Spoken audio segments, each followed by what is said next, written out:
Kaixo, arratsaldeon eta ongi etorri gaurko hitzaldira. Gaurkoan, Euskararen inguruko bi aplikazioen inguruan hitz egingo dugu, Euskara lantzeko edo ikasteko laguntzen digutenak.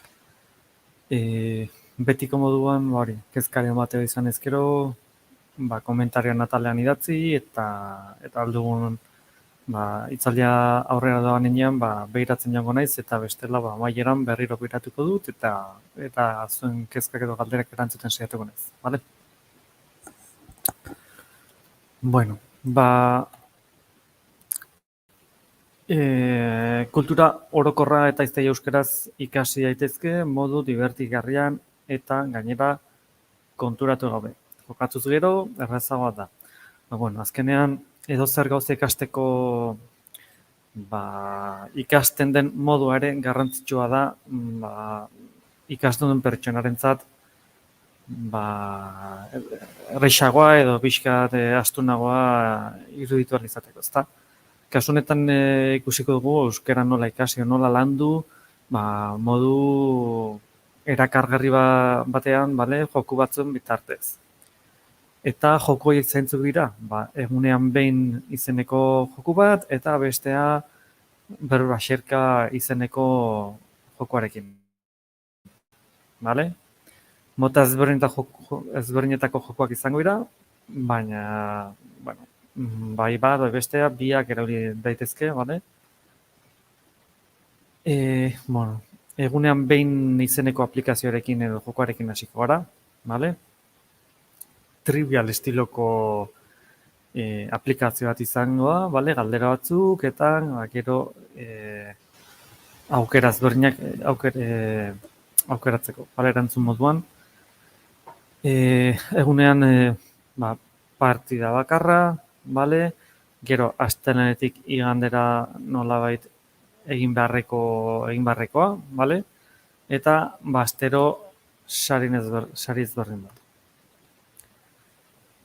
Aplikazioa bai iOS eta bai Android sistemetan eskuragarri daukagu, bakoitzak bere dendean, eta 10 galdera erantzun beharko diogu, ez hor irudian ikus dezakegu, zein herritakoa da argazkia, hor irudian banderatxo batzuk agertzen dira, gero farolo batzuk ere agertzen dira, eta gero aukeretan Grezia, Turkmenistan eta 3. aukera ez genuke ikusiko, hor aukeratu beharko genuke horren erantzuna, Orduan, zer baloratzen da joko honetan? Alde batetik azkartasuna, da erantzuna emateko behar izan dugun denbora, eta bestetik aukeratu dugun erantzun hori zuzena izatea. Galdera hori asmatzeak eta asmatze hori zein denboratan egin dugun, bi gauza horiek baloratu egingo dira. Horren arabera, puntuak eta desberdina izango da. Joku honen beste aukera bat da taldean jokatzeko aukera. Naiz eta gero emaitza banakoa izan, hau da. Talde bat osatzen da, baina talde bat pertsona ezberdin osatu dago. Bakoitzak bere emaitzak izan da.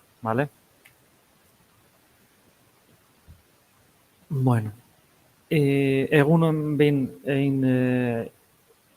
egingo dugu, egunean behin jolasten da, eta egun ezberdin horiek jolasten ditugun bitartean, puntuak edo nolabait biltzen joaten gara, eta guzti horrekin gero sailkapenak egiten dira. Sailkapen bat ez dut esplikatu beharri zer den, ezta?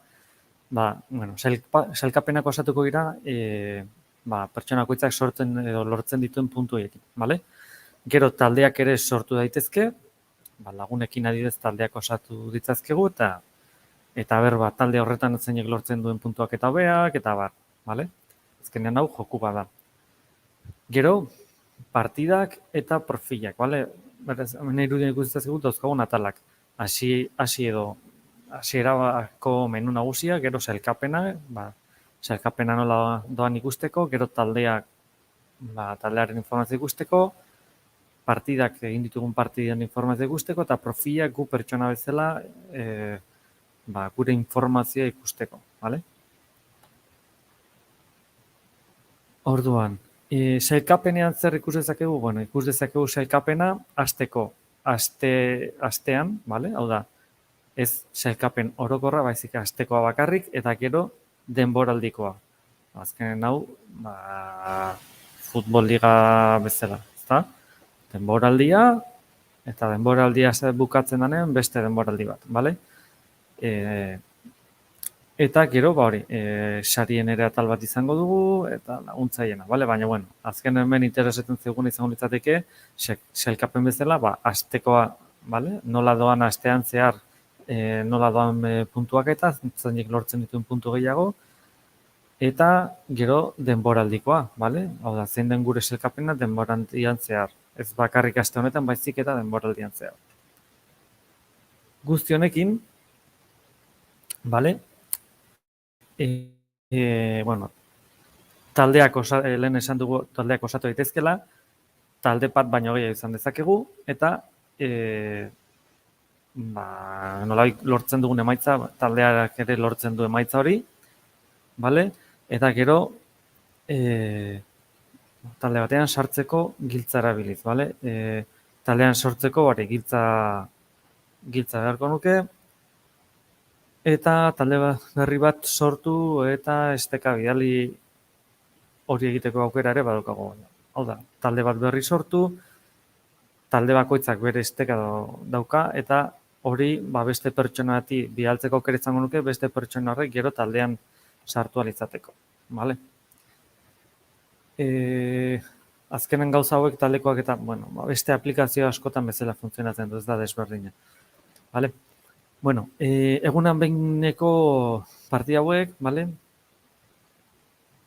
Partidako atalean, lehen ikusi ditugu zentzu dian azpikalen genuzkan 5 atal horiek, bale?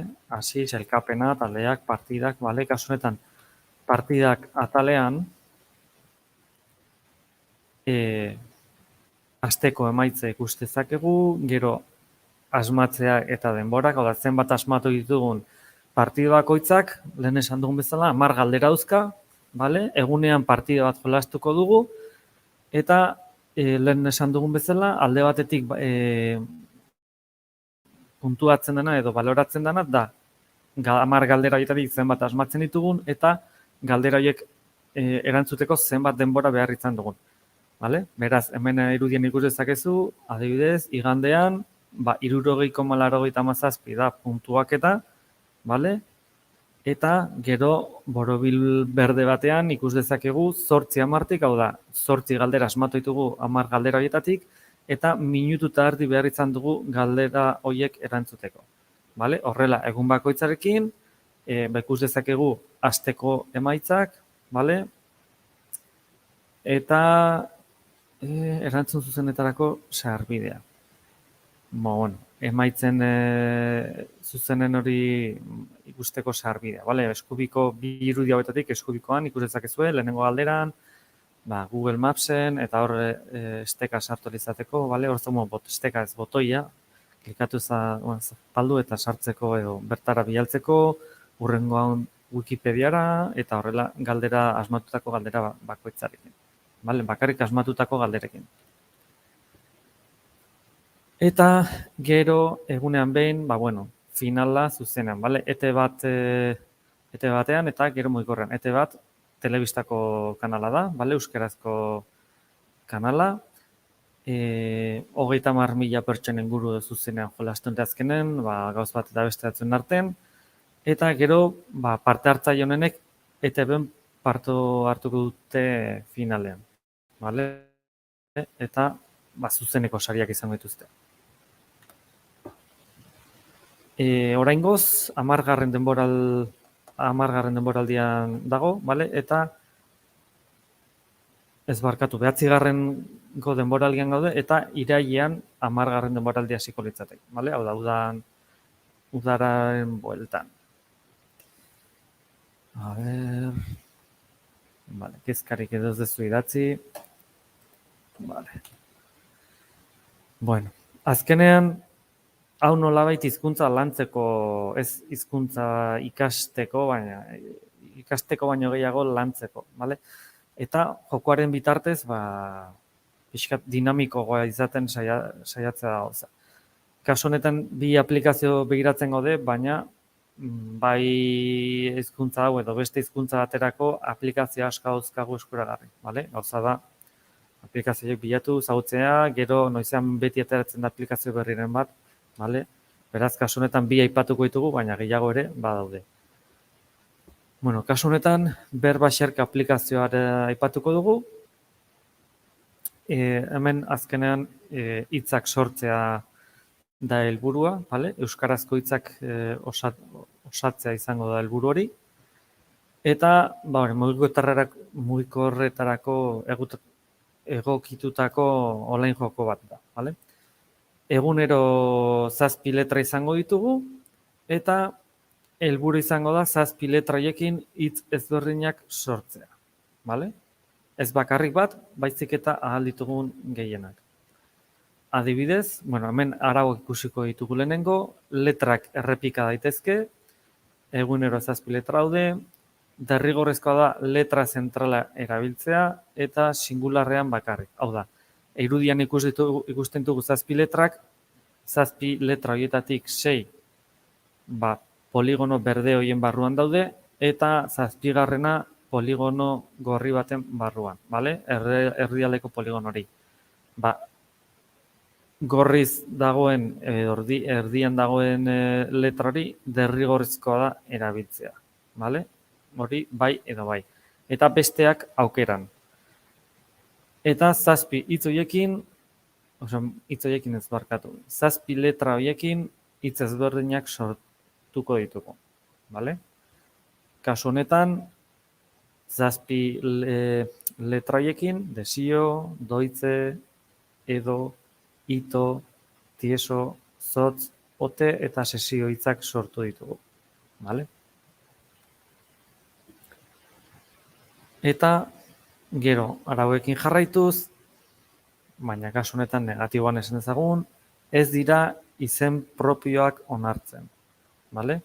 Gero, Euskaltzaindiaren hiztegian agertzen diren hitzak izan behar dira. Hau da, hauen hiztegian ez badaude, ez dira onartuko. Hau da, askotan gertatzen da, kalean erabiltzen ditugun hitzak hiztegietan ez direla agertzen, ez dituztelako onartu dagoen. Hau izango litzateke horren adibide bat, bale? Bakarrik Euskaltzaindiaren hiztegi horretan agertzen diren hitzak onartzen dira, eta lehen esan dugun bezala singularren izan behar, pluralean ezin dira izan. Gero, okerra, mezuak, jokaren arauak betetzen ez dituela adierazten du, bale? Bueno, puntuak eta hau pixkat desberdina da, bestarekin konparatu ezkero, desberdina izango da, bale? Hemen hitz bakoitzeko puntuak eta bat izango du, eta gero hitz guztien puntuiek gehituta, puntuazio orokor bat lortzen dugu. Kasu honetan, 3 letrako hitz bat sortzagatik, puntu bat izango genuke, 4 letrako hitz bat sortzagatik, 2 puntu izango genituzke, 5 letra edo gehiago izatagatik, letra bakoitzeko beste puntu bat, bale? Eta gero 10 puntu ekstra letra guztiak erabili ezke hitz batean, bale? Azkenean puntu guztiak gehituta, puntuazio orokor bat izango genuke, bale? Eta hemen iruin ikus dezakezue, adibidez, ze informazio baten dugu. Bueno, lehenengoa gris ez dagoena. 12/59 hitz aurkitu duzu. 59 hitz ziren posible, eta horietatik 12 aurkitu ditugu. 12 horiek dira hurrengo lerroan agertzen direnak, beltzez, desio, dioz, doitze, edo, ito, izotz, ote, sesio, sozio, tieso, zotz eta zozo. Uste, jartzen da, ez? Bai. Vale? Orduan horiek dira aurkitutako hitzak, eta gero hitz guzti hauen puntuak eta urrengo lehorran daukagu, vale? Puntuazioa 40 puntu, 229 puntu horietatik, vale? Oda, hitzen kopurua begiratu ezkero ez dago alde handia, 12 baina puntuazioa ikusi ezkero, 40 puntu, 229 puntutatik, ez dira asko ez, baina bueno, azkenean helburua hobetzea da. Eta, bueno, lehen aipatu dizudan bezala, beste hizkuntza batzuk lantzeko ere aplikazio ezberdinak daude. Adibidez, paraulogik hori katalana lantzeko, kaseilu astoriano hizkuntza hori lantzeko, gallegoa lantzeko pensatermos, ingelesa lantzeko spellen bee, gero beti dago Duolingo edo horrelako aplikazioak, aplikazio asko daude hizkuntzak lantzeko. Eta geroz eta gehiago, modan jartzen ari da, moda baino gehiago, ikusten delako jokuen bitartez ikastea, askoz dinamikoa da, jendeak gusturago jartzen da hizkuntza hori ikasten jokuen bitartez delako, eta ez liburu bat hartu eta horrekin ikastea, eta azkenen hori da helburua, bale? Jolasten ikastea, bale? Labur bilduz, hemen jarri dugun bezala, jolasten ikastea asko zerrazagoa eta eraginkorragoa da. Eta ez du esfortzu handirik eskatzen.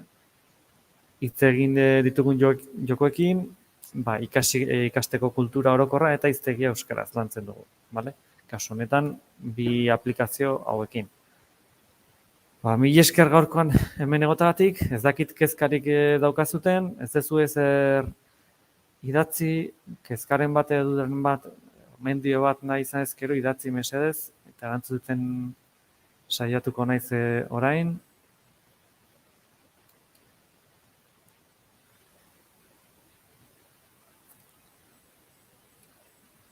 Bueno, ikusten dudanez ez daukazue dudarik. Azkenean, hori ikusitugun bi aplikazio hauek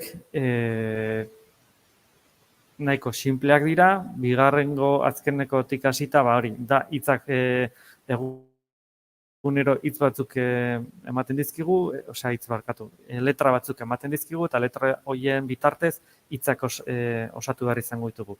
Eta, aipatutako lehenengo aplikazioarekin, trivia lantzeko jokua da, galdera bat egiten digute, aukera batzuk dauzkagu, eta horren erantzuna aukeratu behar dugu. Eta ematen ditugun erantzun horiek zuzenak badira, eta bizkor egiten baldin baditugu, puntu gehiago jaso ditugu, eta azkenean puntuazio horiekin sailkapen batzuk egiten dira, eta sailkapen batzuk dauzkagu, bai taldearekin, bai pertsona bezala, eta sailkapen horiek alde batetik asteko sailkapenak izango ditugu, eta bestetik denboraldikoak.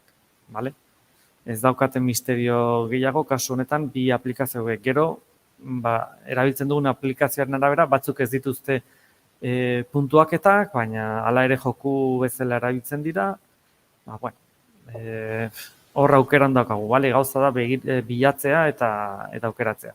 Mil eskerreneko gaurkoan gurekin hemen egoteagatik, eta hurrengo hitzaldi baten ikustea esperogu. Hilabete honetan astero badakizue hitzaldi berri bat izaten dugula, eta kasu honetan hurrengo astean zer diren NFT-ak eta nola funtzionatzen duten, ondorengo astean mantendu burua aktibo, memoria lantzeko joko batzu aipatuko ditugu, gaioetan eta erabiltzeko, eta ia bukatzeko kontsumo iraunkorra eman bigarren bizitza zure gauzei, tresnak nolabait erabiltzen jarraitzeko gomendio batzuk eta aipatuko ditugu. Bueno, hau izan da guztia gaurkoan, hurrengo hitzaldi baten ikustea esperogu, eta mil esker gurekin egoteagatik. Hurrengora arte.